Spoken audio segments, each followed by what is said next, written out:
Welcome to Hot Topics on the Edge of Show. I'm Richard Carthon, and today we have two very special guests. We have Addy Crezee, and also is the founder and CEO of Function One Forked, and we have Victoria Neiman, who is the co-founder and COO of Function One and Forked as well. Crezee and Victoria, welcome to have you. Thank you so much for coming on the show. Thank you, Richard. Thank you. Thank you. Of course. Well, coming up, we have some takeaways from Google's Gemini 2.5, GitLab's take on devs and AI, Amazon's big AI startup push, and why the future of AI is something to get excited about as we look forward to the Function One AI conference in Dubai. So this is another production of Edge of Company, a rapidly growing media ecosystem empowering the pioneers of Web3, technology, culture, and innovation. Let's get to it. We're going to get into this first topic, which is talking about Google unleashing Gemini 2.5, and it's claiming to be its most intelligent AI model yet.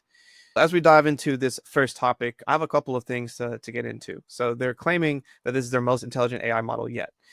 And it doesn't just process text, but it also does audio, video, and coding. It lets you build games just using a prompt. And it's amazing how advanced prompt engineering is becoming by putting in the right set of words or questioning, etc., that you can get this amazing end result. Obviously, OpenAI, Anthropic, DeepSeek, and several of these others are coming out with more and more advanced models. But what is your take on how the claims that Google has with Gemini 2.5, and what does it mean for the future of generative AI? And I'll pass this one first over to you, Addy. Sure, that's good that you've said a bold claim, right? Because to be honest, we've seen so many models or updates to the models coming up throughout the last year or so, right? So to be transparent, I haven't yet tried the new Gemini, though I tried it before. But if it's really that sophisticated as they are claiming, then it will be amazing. But on the other hand, even some models that I've been working with, or my team have working with, or the development team of some of other projects that I have, still AI and the models are not at that level where they really can help at very, very, very specific tasks with a specific context. So they have these models have to have a lot of context to really build at a certain level, certain high level. And I still need to test it out and give it and ask the team of how it works, but still I don't expect much, to be honest. It's great marketing, everything, but even Claude or those program developer oriented ones, they for sure help, especially at the beginning, for example, when you code at the beginning but when you dive deep, they're much less helpful. Yeah. So not sure if it was the answer to the question, but a few rough thoughts. Gotcha. What about you, Victoria? Yeah, actually, my point of view is that all these models and programs, they really help on the very like a basic stage with the basic processes. That's how we use it like widely, and me and team. But if we really go deeper, I would agree with Eddie because it might not be of the same quality as a dedicated specialist can do, knowing the context or something. But if we say about editing audio, video, it might really help a lot and simplify. And me as a CEO, I'm like doing lots of operations like daily. And for me, it's really like a game changer, all these programs, because I use it daily now, doing the AI conference especially. Yeah, I'm excited if they can really grow and become more intelligent. That will be like a real game changer for next years. Yeah, I'm excited to test it out. I am very much I hear what you're saying, but I need to go see how this really works. I remember I'm a pretty avid ChatGPT guy in full transparency. I also use a lot of Perplexity, and I also have been using a lot of DeepSeek because when the newest version of DeepSeek came out, before the newest version of or when ChatGPT came out, it truly in a lot of ways was better. But then you have a new one like Kuvi that came out, and several others that keep coming out and that keep one upping each other. So I feel like the exponential growth that keeps happening with each of these companies is very impressive to see in real time. And I think it's just going to exponentially keep getting better with time. I'm excited to go test this out. We'll see if Gemini 2.5 is really that great. And I will have to come back and report back to everyone here. But next, we're going to get into GitLab, which I just put out a really interesting report which says that AI is essential in dev work. So GitLab just announced a report called The State of AI in Software Development, and the message is clear, which is AI is becoming essential, with 83% of developers saying that AI is a key to staying competitive. Nearly just as many are worried about privacy, copyright, and security. So although it is important, they're also saying that it's very also important to focus on the privacy, copyright, and security. Although AI is increasing productivity, devs aren't necessarily trusting the tools and all the data that's being collected. Victoria, I'm gonna pass this one to you first. Like, we see the tension between both innovation and caution. What stands out to you most about this report and how devs are feeling about the future of where AI is leading? Yeah, actually, if you ask me, like, what's the most important for me is productivity or all this legal stuff, I would say productivity because otherwise, I just don't have like time to fix some like basic processes. But for the depth work, it might be like really different because yeah, I learned this report about the concerns, and it really differs from what I'm doing because I'm not sharing some privacy data with AI yet. So I don't need it. I don't think about it because I'm not facing that. Anyway, I think it's all about balance because you can't just stop using it because of copyright or something. Yeah, that's it. Gotcha. What about you, Addy? Yeah, I would agree with the last word of Victoria, right? The balance is the key. But I mean, if we get back to developers and AI, right? At least what I hear from people, because we have some developer teams, not inside the AI conference, but at other products we're building, AI products and non AI products. And AI, at least with our team, developer teams, is not that deep into their code yet. It helps it, especially at the very start, to remove that whitelist problem, whatever.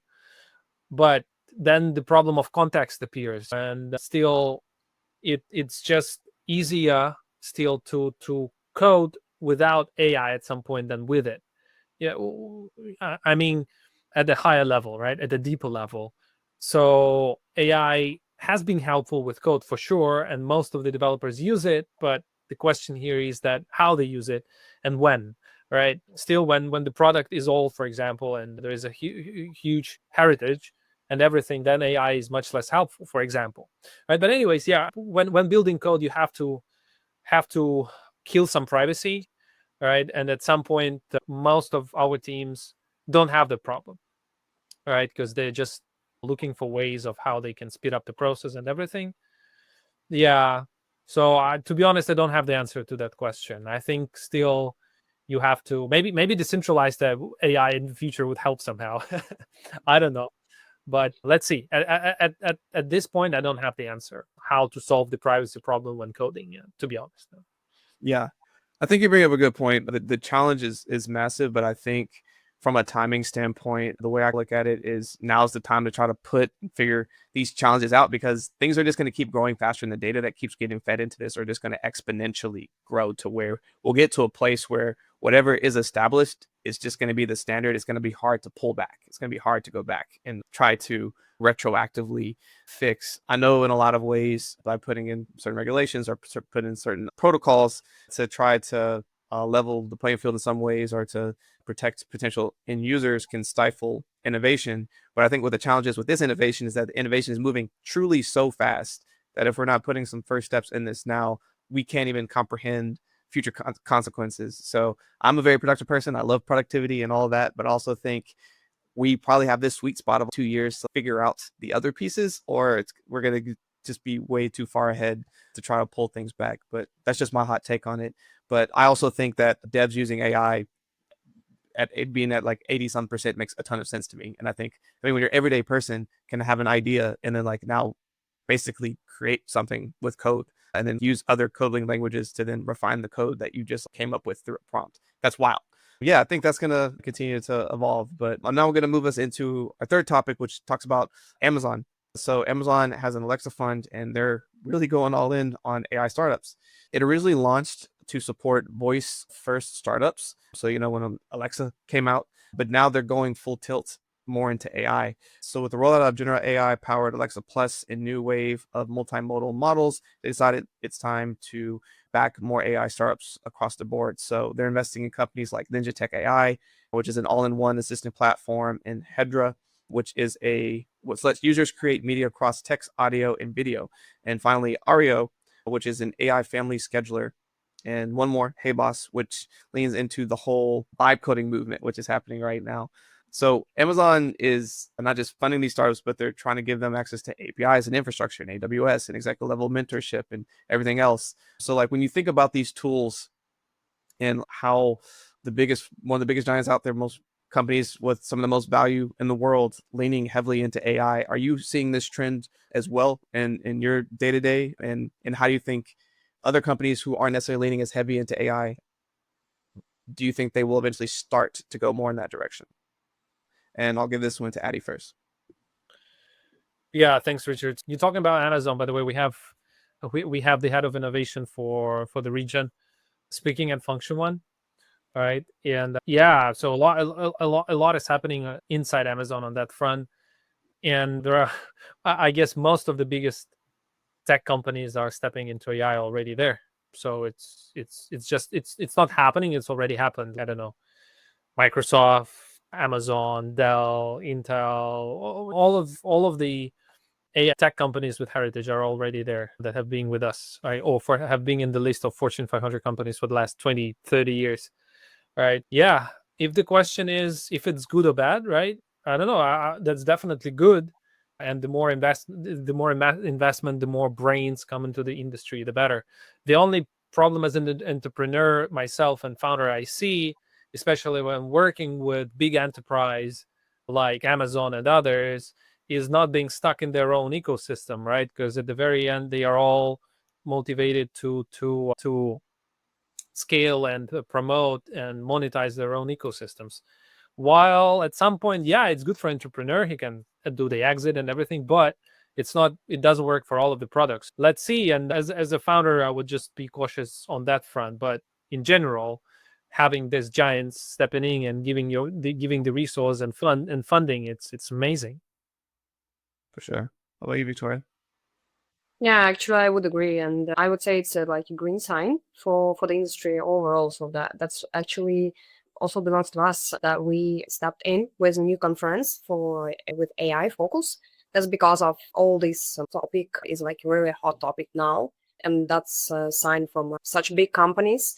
They are really investing that hard.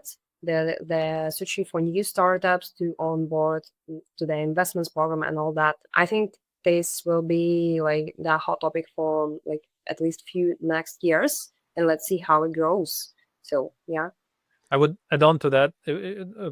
I think we look at that as a hot topic, but not just as a hot topic. We're looking at it as a foundational tech, right? That is, I don't like the word disrupting, right? It's not even disrupting. It's just improving everything around, going into every single, okay, you can say home, or you can say office, you can say even body at some point, even your brain, right? So yeah, it's the foundational tech that is improving our lives and bringing us to, at some point, to a new era of, it's very, maybe it sounds too high, I don't know, but it's like the new era of civilization at some point, right, with AI. So it's foundational tech. I don't think, even if people would get used to AI and what will keep won't talk about it anymore like so much, it doesn't change anything. It's here. It's like, it's bigger than the internet, I guess, at some point.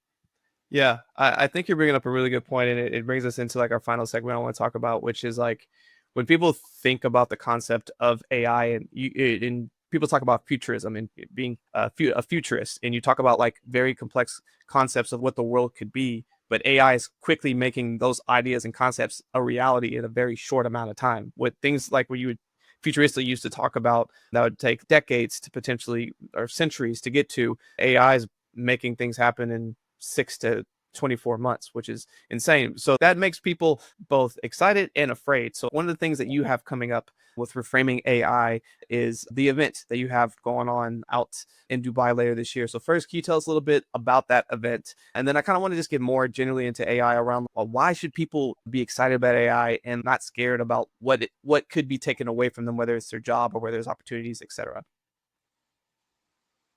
And I'll let Victoria kick it off.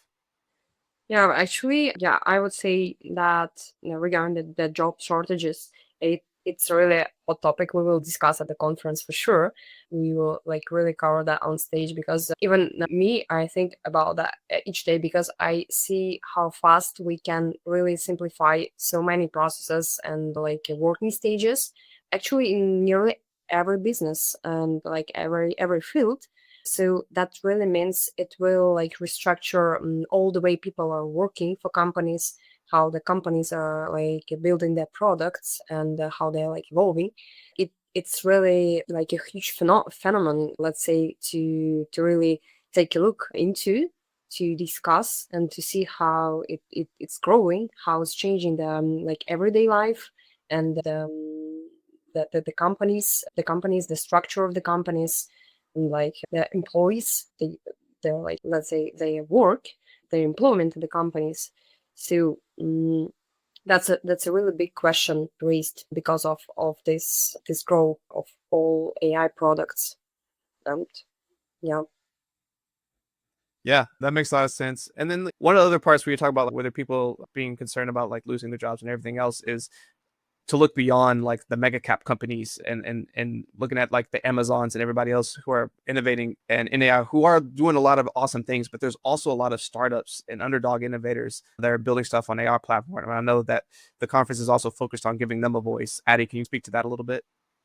Sure, and if you don't mind, I'll add a little bit of thoughts to the job shortages, right? Because I've been thinking about it for some time, right? I'm not a deep researcher or even not an AI expert. That's why we're doing a conference, right? We're educating ourselves as well. But in terms of job shortages, I'm a chess fan, right? And I play chess, I watch chess, and chess is a very unique example of how AI has evolved, right? So it has beaten chess players, the grandmasters, a while ago. Magnus Carlsen or Ian Nepomniachtchi, right? One of the best, like Magnus Carlsen is, I guess everyone heard about him, for example, right? No, I mean, they cannot beat the AI, right, in chess. It's impossible, right? If maybe 20, 30 years ago that was possible, but now it's impossible. And chess has not disappeared. People still watch chess. They watch people play chess, not AI play chess. But people use AI to improve their game, right? And if you compare the speed of development of chess before AI and with AI, it's completely different level.